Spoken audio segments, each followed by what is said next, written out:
Welcome to the Entrepreneur Show.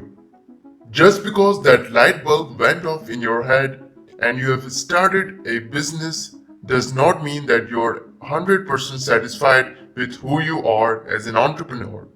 Indeed, the life of entrepreneurs can be full of trial and error. If they try something and it doesn't work, they often move on to the next project. When it comes to personality traits, entrepreneurs tend to be passionate, resilient, and assertive. But even so, starting out, they might sense they're missing something and need reinforcement in critical areas to help them become the best they could be. If that sounds like your experience, here are 3 ways to transform yourself into entrepreneur that you have always wanted to be.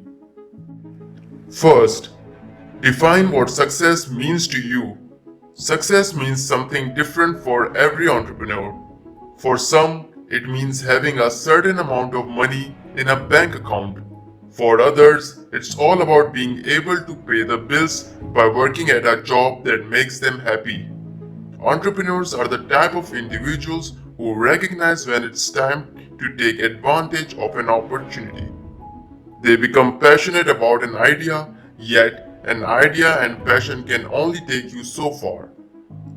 As you start putting the pieces together, sit back and ask yourself what you want the end game to be. How are you going to make this great idea a reality?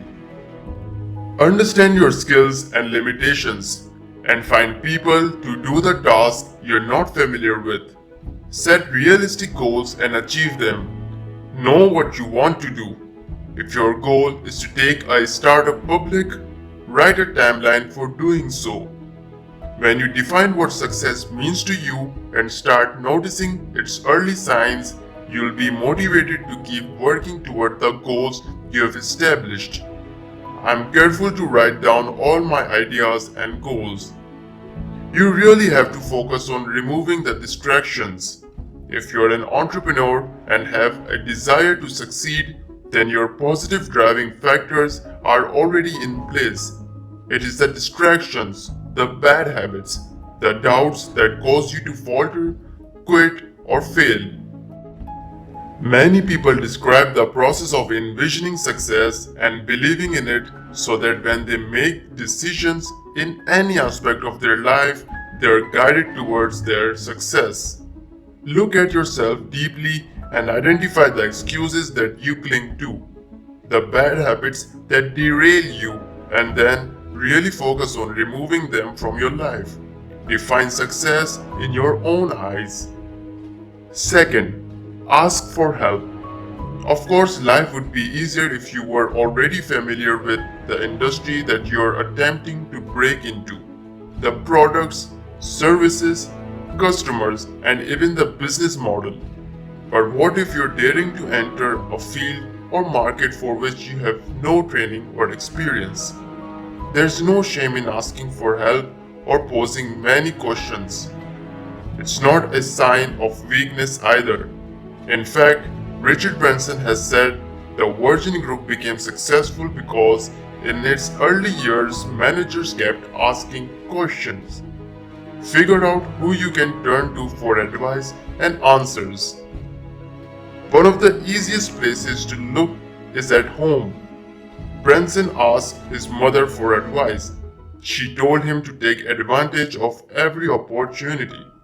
You might not have to venture too far from your circle of personal contacts. Is there a friend, family member, or spouse who can help you solve a problem? Seek out advice from people who have already gone through this journey. If you are aware of someone in your industry who has already launched a successful business, his or her knowledge and experience can be priceless. Seek out experienced business professionals who can assist you with matters ranging from legal to investing concerns. Consult AngelList to find mentors. Search for people who advise many companies. Third, surround yourself with allies. By now you've come to realize that you can't do everything on your own.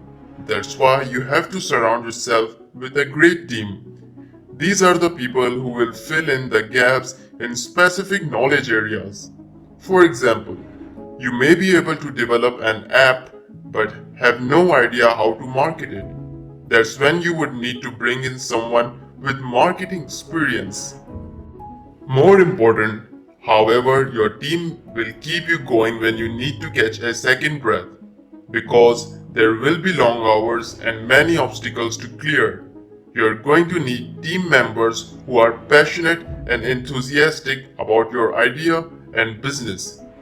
The boost in morale also isn't just good for team members. It can carry over to how staffers create a great customer experience. You need individuals who can not only help you with your weak areas but also who can complement your strengths.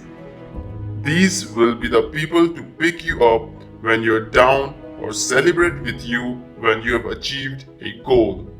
And they will be the ones who will help the business grow and help you become the entrepreneur you have always wanted to be.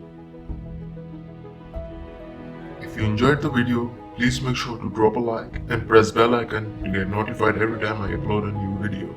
Also, if you want to see more of these videos, please subscribe to my channel and comment which topic you'd like to see next video on. Till then, do whatever you want to do, guys. See you soon.